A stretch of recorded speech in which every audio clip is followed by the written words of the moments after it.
Habari, karibuni kwenye chaneli yangu. Leo tunaenda kupika skonzi za mtindi. Pishi hili ni rahisi sana kuandaa.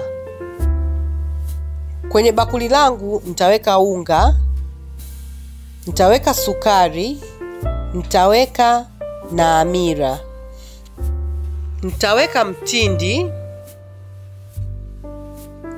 nitaweka mayai, nitaweka maziwa na vanila.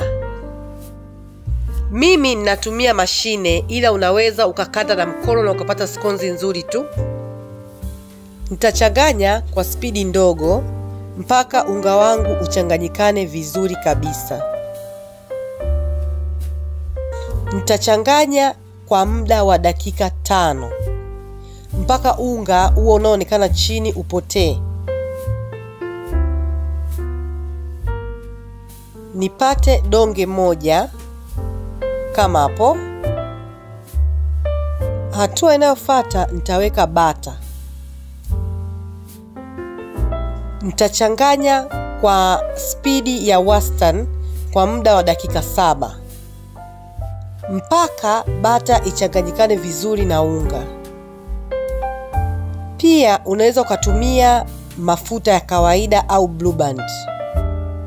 Unga wangu upo tayari kama hivyo. Nitauhamisha kwenye chombo chenye mafuta. Nitamimina unga wangu kwenye bakuli. Usiogope kuwa unga unanata, usiwe na wasiwasi.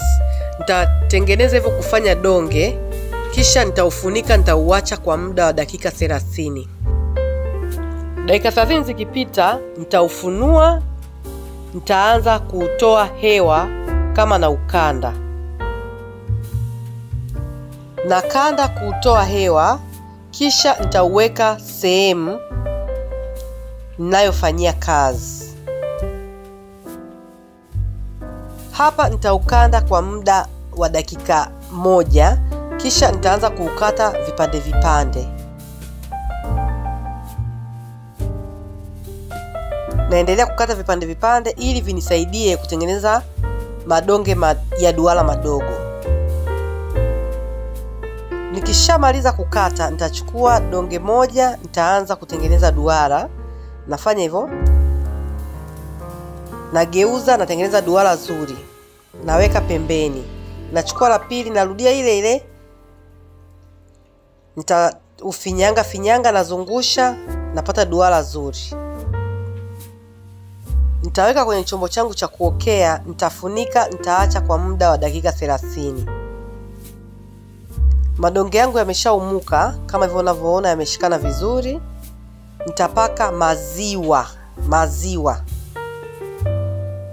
Nitahakikisha napaka maziwa kwenye kila donge.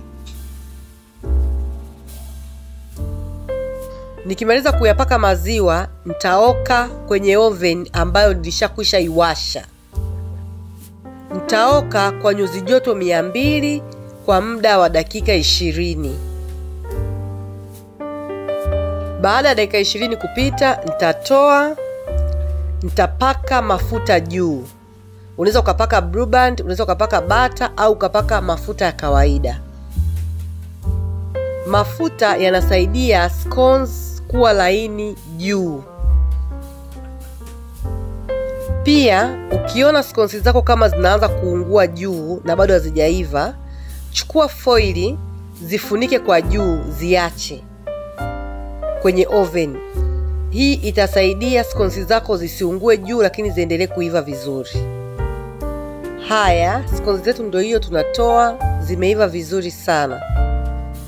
Na kuonyesha ndani imeiva vizuri. Yaani sana, ni laini. Skonzi zimeiva vizuri na zilikuwa laini sana na zilikuwa tamu sana. Ukiwa unapika skonzi nyumbani, inakusaidia sana kwa kitafunio. Nusu kilo unaweza kupata skonzi nyingi tu.